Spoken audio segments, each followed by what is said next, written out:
بسم اللہ الرحمن الرحیم۔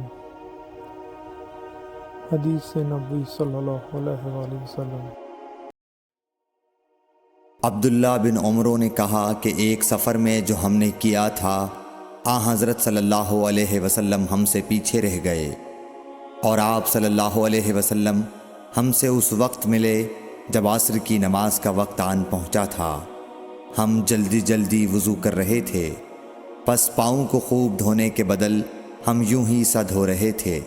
یہ حال دیکھ کر آپ صلی اللہ علیہ وسلم نے بلند آواز سے پکارا، دیکھو ایڑیوں کی خرابی دوزخ سے ہونے والی ہے۔